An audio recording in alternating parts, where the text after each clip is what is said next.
Hello, আসসালামু আলাইকুম dear learners, আপনাদের সবাইকে ডেইলি স্টার অ্যানালাইসিস ক্লাসে স্বাগত জানাচ্ছি। তো আজকে হেডলাইনটা হচ্ছে মেক লাইফ ইজি, জীবনকে সহজ করুন ফর পিপল উইথ ডিসএবিলিটিস। তো কাদের জন্য, কোন মানুষের জন্য জীবনকে সহজ করবেন?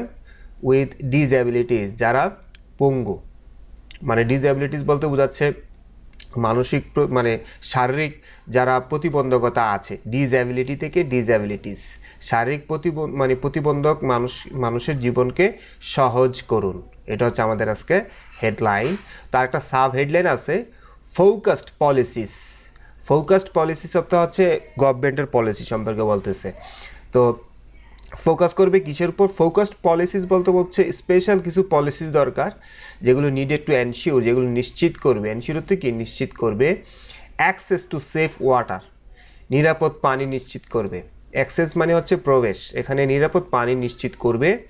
হাইজিন নিশ্চিত করবে ফর অল সিটিজেন্স, সকল নাগরিকদের জন্য। তো কিছু পলিসি দরকার এগুলো নাগরিকদের এগুলো নিশ্চিত করবে, ইনক্লুডিং পিপল উইথ ডিসএবিলিটিস। এবং এই যে হাইজিন, ওয়াটার, সেফ ওয়াটার, এগুলো যারা পাবে তাদের মধ্যে ডিসএবিলিটিসরাও থাকবে। কারণ তার মানে হচ্ছে বর্তমান সময়ে যারা শারীরিক প্রতিবন্ধী তাদের অ্যাক্সেস টু সেফ ওয়াটার এবং হাইজিন এগুলোতে অনেক প্রবলেম আছে, তারা এগুলো হয়তো পায় না। আমরা নিউজ পড়ে দেখব। এই কারণে বলছে যে কিছু পলিসিস দরকার যাতে ডিসএবিলিটিস মানুষেরাও, শারীরিক প্রতিবন্ধী মানুষরাও সকল ধরনের এই অ্যামিনিটিসগুলো পায়। এগুলো বলে অ্যামিনিটিস, হ্যাঁ, এগুলো যাতে পায়। তো এই পিকচারে সেইটাই বলছে। একটা প্রতিবন্ধী শিশুকে একটা নারী কী করছে? হেল্প করছে পানি নিতে, এরকম একটা জিনিস। তো access to water for people with disabilities, এটা হচ্ছে আমাদের আজকের মূল topic. A national study on access to water, এইটুকু অর্থ হচ্ছে জাতীয় একটা গবেষণা হয়েছে, রিসার্চ হয়েছে জাতীয় পর্যায়ে একটা গবেষণা হয়েছে যে কী পরিমাণ মানুষ অ্যাক্সেস করতে পারে পানিতে। এই গবেষণা তুলে এনেছে ব্রিং ফোর্থ থেকে ফোর্থ। ব্রিং ফোর্থ হচ্ছে সামনে নিয়ে আসা, এটা present perfect tense. Bring forth এটা একটা স্পেশাল ইউজ, হ্যাঁ। ব্রিং অর্থ আনা, আর ব্রিং ফর্থ হচ্ছে সামনে নিয়ে আসছে। কি সামনে নিয়ে আসছে? দ্য গ্রিন পিকচার, মানে নির্মম একটা ছবি, কঠোর একটা ছবি, খারাপ একটা ছবি। গ্রিম অর্থ এরকম আর কি, নির্মম একটা ছবি। Of how A segment of our population, কীভাবে আমাদের সেগমেন্ট অর্থ হচ্ছে অংশ, কীভাবে আমাদের জনসংখ্যার একটা অংশ ইজ ডেপ্রাইভড, বঞ্চিত। ইজ ডেপ্রাইভড থেকে বঞ্চিত of A basic human requirement, কীভাবে একটা মৌলিক মানব অধিকার থেকে, হ্যাঁ, তারা কীভাবে বঞ্চিত, একটা গবেষণার মাধ্যমে চলে আসছে। এইখানে এইটুকু হচ্ছে মেইন ক্লজ। যে মেইন ক্লজের সাবজেক্ট হচ্ছে national study on access to water, এটা হচ্ছে সাবজেক্ট, আর ভার্ব হচ্ছে হ্যাজ ব্রট। এই গবেষণাতে ফুটে উঠছে, হ্যাঁ। ব্রিং ফর্থ মানে এবার ফুটে ওঠা, করুণ চিত্র ফুটে উঠেছে কিভাবে আমাদের দেশের একটা বিশেষ জনসংখ্যা বঞ্চিত হিউম্যান রাইট থেকে। Day in day out, day in day out অর্থ এখানে এর একটা ইডিওমেটিক ব্যবহার। আমরা ডে ইন ডে আউট, আমিও ইনফ্যাক্ট আগে পাই নাই, আজকে প্রথম পাইছি। এটাই হচ্ছে পত্রিকা পড়ার মজা, যে অনেক নতুন নতুন বর্তমান সময়ে ব্যবহার করা হয় এমন কারেন্ট ইস্যুস, ভোকাবুলারিজগুলো, ফ্রেজগুলো, ইডিয়মসগুলো ব্যবহার করা হয়। তো ডে ইন ডে আউট অর্থ হচ্ছে continuously or repeatedly over a long period of time, দীর্ঘ সময় ধরে, হ্যাঁ, দীর্ঘ সময় ধরে। Continuously repeatedly over a long period of time, দীর্ঘ সময় ধরে, অনেক দিন ধরে। যেমন আমি যদি বলি আমি দীর্ঘ সময় ধরে ক্যান্সারে ভুগতেছি, I am suffering from cancer for day in and day out, এরকম একটা জিনিস। Again and again, over and over, time and again, repeatedly, ঠিক আছে। তো আমরা repeatedly, time and again, over and again, time and again, এগুলো আমরা খুব কমন। কিন্তু ডে ইন ডে আউট, এটা অর্থ যে দীর্ঘদিন ধরে চলমান এমন একটা জিনিস আজকে আমরা প্রথম শিখলাম। তো এটাই বলছে যে আমাদের দেশের একটা বিশেষ সেগমেন্ট, বিশেষ একটা অংশ মানবাধিকার থেকে দীর্ঘদিন ধরে বঞ্চিত। According to the findings of this study, এই যে ন্যাশনাল স্টাডি যেটা, সেই স্টাডি অনুসারে half of the population with disabilities, অর্থাৎ শারীরিকভাবে প্রতিবন্ধী মানুষের অর্ধেক মানুষ, half of the population with disabilities, অর্থাৎ শারীরিকভাবে প্রতিবন্ধী মানুষের অর্ধেক মানুষ কারেন্টলি বর্তমান সময়ে লিভিং ইন বাংলাদেশে বাস করছে, এইটুক হচ্ছে সবটাই হচ্ছে সাবজেক্ট। লিভিং ইন বাংলাদেশ এইটুকু হচ্ছে সাবজেক্ট। অর্থাৎ বাংলাদেশে বাস করা শারীরিক প্রতিবন্ধী মানুষের অর্ধেক মানুষই, আর এটা হচ্ছে ভার্ব, হ্যাভ ডিফিকাল্টিস, তাদের সমস্যা হয় কালেক্টিং ওয়াটার, পানি নিতে directly from the sources by themselves, অর্থাৎ যেখানে পানি পাওয়া যায় সেখান থেকে পানি নিতে আমাদের দেশের অর্ধেক শারীরিক প্রতিবন্ধী মানুষেরই কষ্ট হয়। এবং এই কথাটা একটা প্রিপোজিশনাল ফ্রেজ দিয়ে বলছে যে এটা কি অনুযায়ী এই তথ্যটা, এটা হচ্ছে ন্যাশনাল স্টাডি অনুযায়ী। More than 90% of the respondents শব্দটা এখানে অর্থটা বুঝতে হবে। রেসপন্ডেন্টস হচ্ছে এই যে ন্যাশনাল স্টাডি, এই যে গবেষণাটা করছে, গবেষণাটা কিন্তু মানুষের জিজ্ঞেস করেই একটা তথ্য আনছে। তো এই গবেষণায় যারা অংশগ্রহণ করে তাদেরকে বলা হয় রেসপন্ডেন্টস। অর্থাৎ গবেষণায় যে অর্ধেক যাদের উপর গবেষণা চালা হয়েছে তাদেরকে বলতেছে রেসপন্ডেন্টস। তো বলছে মোর দেন 90% অফ দ্য রেসপন্ডেন্টস, অর্থাৎ এই গবেষণায় যাদেরকে জিজ্ঞেস করা হয়েছিল তাদের 90% যারা প্রতিবন্ধী ছিল তারা বলেছিল দে আর কনস্ট্রেইনড ফিজিক্যালি, তারা শারীরিকভাবে প্রতিবন্ধী। কনস্ট্রেইনড ফিজিক্যালি বলতে হচ্ছে তাদের শারীরিক সীমাবদ্ধতা আছে ফ্রম কালেক্টিং ড্রিঙ্কিং ওয়াটার, খাবার পানি সংগ্রহ করতে। অ্যান্ড 16% এবং 16% ডিপেন্ড নির্ভর করে। এখানে 16% তো পার্সেন্টটা নির্ভর করতে পারে না, এখানে 16% ডিজেবল পিপল, অথবা 16% রেসপন্ডেন্টস, অথবা 16% ডিজেবল পিপল ডিপেন্ডেন্ট হচ্ছে নির্ভর করে কেয়ার গিভার্সের উপরে নির্ভর করে। তো কেয়ার গিভার জিনিসটা কি? কেয়ার গিভার্সটা আমাদের দেশে খুব একটা পপুলার না, জনপ্রিয় না, কমন না, কিন্তু ইউরোপ, আমেরিকা, অস্ট্রেলিয়া ওই দেশে কেয়ার গিভার্স নামে একটা পেশাই আছে। আমাদের দেশেও আসবে আস্তে আস্তে উন্নত হইতে কেয়ার গিভার্স হতে যারা বয়স্ক, শিশু অথবা এরকম প্রতিবন্ধী মানুষকে সেবা দেয় আর জীবিকা নির্বাহ করে, ডাক্তার, ইঞ্জিনিয়ার, ড্রাইভার, তাদের মতো একটা পেশা হচ্ছে কেয়ার গিভার্স। তো কেয়ার গিভারটা যদি দেখেন, someone who take care of a person, যারা মানুষের যত্ন নেয়, যারা বিশেষ করে ইয়াং, ওল্ড আর ইল, যারা অসুস্থ তাদেরকে, অথবা ডিজেবল তাদেরকে যারা যত্ন নেয় তাদেরকে কেয়ার গিভার বলে। আপনারা এটা দেখে নেবেন, এটা কিন্তু একটা প্রফেশন। তো বলতেছে 16% ডিজেবল মানুষ পানি পাইতে কেয়ার গিভার্সের উপর নির্ভর করে। দিস রিমাইন্ডস আস, এই যে এই তথ্যটা, এটা এই সম্পূর্ণ ক্লজের পরিবর্তে এখানে দিস বসছে। এই দিসগুলো, এই প্রোনাউনগুলো কোনো কিছুর পরিবর্তে বসে, এখানে সম্পূর্ণ সেন্টেন্সের পরিবর্তে দিস বসছে। এটা এই দিসের রেফারেন্স হচ্ছে এইটুক, প্রোনাউনের রেফারেন্স থাকবেই। দিস রিমাইন্ডস আস, দিসটা এখানে সাবজেক্ট, প্রোনাউন, এবং রিমাইন্ডসটা হচ্ছে ভার্ব। এই তথ্যটা আমাকে আমাদেরকে মনে করিয়ে দেয় ওয়ান্স মোর, আরেকবার, দ্যাট দ্য অথরিটিস, আমাদের সরকার বা কর্তৃপক্ষ, আর falling short of ensuring, fall short of এর একটা ফ্রেজ, ফল শর্ট অফ অর্থ হচ্ছে কোনো কিছু কম পড়া বা না পারা, এরকম আর কি, তারা পারছে না, দে আর ফলিং শর্ট অফ এনশিওরিং, তারা নিশ্চিত করতে পারছে না even the most basic amenity, সবচেয়ে মৌলিক যেই নাগরিক অধিকারটা, অ্যামিনিটি অর্থ হচ্ছে নাগরিক অধিকার। আমরা দেখব অ্যামিনিটি অর্থটা, amenity, desirable, useful feature, facility of A building or place. এখানে বিল্ডিং বলছে, এখানে অ্যামিনিটি অর্থ হচ্ছে কোনো মানুষের মৌলিক অধিকার, এই জিনিসগুলো বলে, ইউটিলিটি, সিস্টেম, ফ্যাসিলিটি, এরকম। তো এটাই বলছে যে কর্তৃপক্ষ, authorities are present continuous falling short of, ব্যর্থ হচ্ছে নিশ্চিত করতে সবচেয়ে গুরুত্বপূর্ণ মৌলিক অধিকারটা, with disabilities in the country, যারা ডিসেবল পিপল তাদের মৌলিক অধিকারটা তারা সমুন্নত করতে ব্যর্থ হচ্ছে। ইন এরিয়াস, ওই এলাকাগুলোতে যেখানে ওয়াটার, পানি, sanitation and hygiene facilities are available at a distance, অর্থাৎ যেই জায়গায় পানি, স্যানিটেশন ও হাইজিনগুলো একটু দূরে থাকে ফ্রম হোমস, বাড়ি থেকে, অ্যাক্সেসিং দ্যাম, ওগুলো গ্রহণ করা, অর্থাৎ পানির কাছে যাওয়া, স্যানিটেশন নেওয়া, এই কাজটা করা বিকামস মোর বার্ডেনসাম, তাদের জন্য কষ্টকর হয়ে যায়।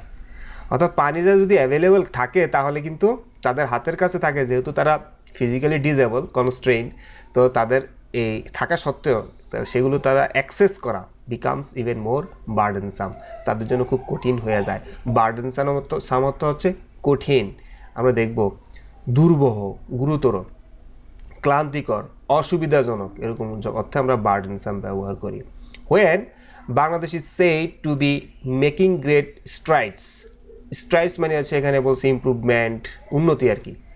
স্ট্রাইডস বলতে এখানে স্ট্রাইড অর্থ হচ্ছে দ্রুত পা ফেলা, দ্রুত পা ফেলা না, লম্বা পা ফেলা। এখানে স্ট্রাইডস অর্থ হচ্ছে, আমি বুঝতে পারছি ইনফ্যাক্ট স্ট্রাইড অর্থ হচ্ছে ইমপ্রুভমেন্ট। হ্যাঁ, when Bangladesh is said to have be মানে to be making great stride, যখন বলা হচ্ছে বাংলাদেশ খুব উন্নতি করছে in providing access to clean water to its citizens, তার নাগরিকদের না মানে পানি নিশ্চিত করছে, নিরাপদ পানি নিশ্চিত করছে, যখন এটা বলা হচ্ছে why are those who need our support the most being left in the large. বলছে তাহলে যদি বলা হয়ে থাকে যে মানুষ ভালো পানি পাচ্ছে বর্তমানে বাংলাদেশের নাগরিকরা, তাহলে কেন ওই মানুষগুলো যাদের আমাদের সাপোর্ট দরকার সবচেয়ে বেশি, বিং লেফট, তাদেরকে ফেলে রাখা হচ্ছে? মানে leave in the large, leave in the লার্জের একটা ইডিয়ম আমরা দেখব। Leave in the large, leave someone in the large. Leave someone in the large হচ্ছে to leave someone without help or protection when it is needed, অর্থাৎ যখন কাউকে সাহায্য দেওয়া উচিত, যদি সাহায্য না দেওয়া হয় তখন সেটাকে বলে leave someone in the large. আমি একটা সেন্টেন্স করি, আপনারাও সেন্টেন্স করে কমেন্টে জানাবেন। যেমন এমন হতে পারে, যেমন পাকিস্তানি আর্মি বা Pakistani government left the innocent Bengalis in the lurch in 1971 বা in from 1947 to 1970, 1947 সাল থেকে 1970 সাল পর্যন্ত 23 বছর Pakistani government left innocent Bengalis in the lurch, অর্থাৎ কাউকে সাফার করানো। তাহলে কেন তাদেরকে, যখন আমাদের স্বাধীনতাদেরকে being left in the lurch, তাদেরকে সুবিধা থেকে বঞ্চিত রাখা হচ্ছে? আপনারাও আপনাদের মানে সেন্টেন্সগুলো করে আমাকে কমেন্টে জানান। দ্য প্রবলেম লাইস, দ্য প্রবলেমটা হচ্ছে সাবজেক্ট, লাইস প্রবলেম, সমস্যাটা কোথায়? দ্য প্রবলেম লাইস, সমস্যাটা অবস্থিত in our collective lack of understanding of their plight. Plight অর্থ হচ্ছে তাদের দুঃখ কষ্ট, অর্থাৎ আমরা আসলে কালেকটিভলি লেক অফ আমরা বুঝতেছি না, আন্ডারস্ট্যান্ডিং দেয়ার প্লাইট, তাদের দুঃখই আমরা বুঝি না। তাহলে সমস্যাটা কোথায়? সমস্যাটা হচ্ছে, প্রবলেমটা হচ্ছে সাবজেক্ট, লাইসটা হচ্ছে ভার্ব। সমস্যাটা অবস্থিত আছে যে আমরা আসলে তাদের দুঃখটাই বুঝি না। At the policy making level, অর্থাৎ যারা পলিসি মেক করে, যারা প্রধান, there is still a knowledge gap, তারা আসলে এখনই জানেই না রিগার্ডিং গ্রাউন্ড রিয়েলিটি, বাস্তব মাঠ পর্যায়ে ডিজেবল মানুষ পানি পাচ্ছে কি না সেই গ্রাউন্ড রিয়েলিটি সম্পর্কেই তারা জানে না। গ্রাউন্ড রিয়েলিটি এটা একটা মানে ফ্রেজ, এটা একটা স্টাবলিশ একটা ফ্রেজ, যেটা অর্থ আমরা দেখব যে এমন একটা সিচুয়েশন, গ্রাউন্ড রিয়েলিটি বলতে হচ্ছে এমন একটা প্রকৃত situation, actual situation or circumstances as opposed to what is hoped for or expected, যা আশা করা হয় তার ব্যতিক্রম জিনিসগুলি হচ্ছে গ্রাউন্ড রিয়েলিটি। অর্থাৎ আমাদের যারা পলিসি মেকিং লেভেলে আছে তারা এখনও কোনো নলেজ নাই, মানে বাস্তব জ্ঞান, মানে মাঠ পর্যায়ে ডিজেবল মানুষ কেমন আছে এই বিষয়ে তাদের তেমন একটা কি নাই, নলেজ নাই। This is partly caused by the lack of available data, অর্থাৎ এই যে তাদের যে বাস্তব জ্ঞান নাই, পলিসি মেকারদের বাস্তব সিচুয়েশনটা জানা, এটার কারণ কি? কারণ হচ্ছে তাদের কাছে কোনো ডেটাই নাই, আসল তথ্যই নাই। হুইচ লিডস টু অবস্ট্রাকলস, যেই তথ্যগুলো, যেই ডেটা দেখাবে যে কোন কোন জায়গায় বাধা আছে ইন ইমপ্লিমেন্টিং ডেভেলপমেন্ট প্রজেক্টস। অর্থাৎ আমাদের দেশে যে ডেভেলপমেন্ট প্রজেক্টগুলো হয় তখন সেই ডেভেলপমেন্ট প্রজেক্টগুলো করার সময় এগুলো যে মাথায় রাখা হয় না সেই সম্পর্কে তাদের কাছে ডাটাই নাই, according to a government official. এবং এই কথাটা বলা হয়েছে গভর্নমেন্টের একদম তথ্য অনুযায়ী। The welfare of people with disabilities, এই পুরো অংশটুকু হচ্ছে সাবজেক্ট, অর্থাৎ ওয়েলফেয়ার হচ্ছে কল্যাণ। কোন মানুষের কল্যাণ? ডিসএবিলিটিস, পঙ্গু মানুষের কল্যাণ is apparently not a priority for the government, গভর্নমেন্টের কাছে এটা একটা প্রায়োরিটি না। Considering the annual budget allocation, এবং এই যে তারা গভর্নমেন্টের কাছে যে ডিসএবিলিটিসরা প্রায়োরিটি পায় না, এটার যুক্তি কি? যুক্তি কমা প্লাস বা প্লাস আইএনজি দিয়ে বলছে যে যদি আমরা দেখি, কনসিডার করি দ্য অ্যানুয়াল বাজেট অ্যালোকেশন, হ্যাঁ, বাৎসরিক বাজেট বরাদ্দ যদি দেখি ইন ফিক্সাল ইয়ার, FY মানে ফিক্সাল ইয়ার মানে অর্থবছর 2023-2024 অর্থবছর যদি দেখি তখনই আমরা এটা পরিষ্কার বুঝতে পারবো। এ মিজলি 2.94% of the social safety budget, অর্থাৎ সোশ্যাল সেফটি বাজেটের মাত্র 2.94% হ্যাজ বিন অ্যালোকেটেড, বরাদ্দ করা হয়েছে টু পারসনস উইথ ডিসএবিলিটিস, অর্থাৎ যারা পঙ্গু তাদেরকে মাত্র, তাদের জন্য সোশ্যাল সেফটি বাজেটের মাত্র মানে 3% কিছু কম অংশ বাজেট করা হয়েছে। তো আমরা এই যে মিজলি দ্বারা কি বোঝাচ্ছে, মিজলি বলতে বোঝাচ্ছে খুব কম। তো আমরা এই যে মিজলি অর্থটা কি আমরা দেখব। মিজলি অর্থ হচ্ছে রিডিকুলাসলি স্মল অর ফিউ, মারাত্মকভাবে কম, মারাত্মকভাবে কম, মিগার, হ্যাঁ মিগার অর্থ কম। স্ক্যান্টি, মেজারেবল, ইনএডিকুয়েট, ইনসাফিসিয়েন্ট, তার সাথে আর নতুন যোগ হয়েছে মিজলি। তো বলতেছে এই যে সামান্য 2.94% সোশ্যাল সেফটি বাজেটের অংশ বরাদ্দ করা হয়েছে এই পঙ্গু মানুষদের জন্য। This state of affairs is grossly unfair, এই যে এখন অবস্থা এটা খুবই খারাপ, গ্রসলি আনফেয়ার, এটা মারাত্মকভাবে অন্য একটা কাজ। The government must take stock of the situation. Take stock অর্থ হচ্ছে খতিয়ে দেখা, চিন্তা করছেন? টেক স্টক অর্থ কি? খতিয়ে দেখতে হবে, অফ দ্য সিচুয়েশন, সরকারকে বিষয়টা অবশ্যই চিন্তা করতে হবে অথবা খতিয়ে দেখতে হবে। তো to take stock of something is, এটা অর্থ হচ্ছে to think carefully about a situation, এই বিষয় নিয়ে চিন্তা করতে হবে, or even to form a opinion about it, এবং এটা নিয়ে আমাদের একটা সিদ্ধান্ত নিতে হবে, so that we can decide what to do, আমরা যাতে কী করতে পারি এই বিষয়ে একটা সিদ্ধান্তে আসতে পারি। তো আমরা নতুন আরেকটা ইডিয়ম শিখলাম, to take stock of something, কোনো বিষয়ে চিন্তা করা। তো তো আমরা গভর্নমেন্টকে অবশ্যই চিন্তা করতে হবে এই পরিস্থিতি নিয়ে, and device mechanisms to get the real picture, এবং আমরা বাস্তব চিত্র পাওয়ার জন্য নতুন পথ খুঁজে বের করতে হবে। ডিভাইস মেকানিজম, নতুন পথ খুঁজে পেতে হবে about the state of the people with disabilities in the country, দেশের পঙ্গু মানুষকে নিয়ে।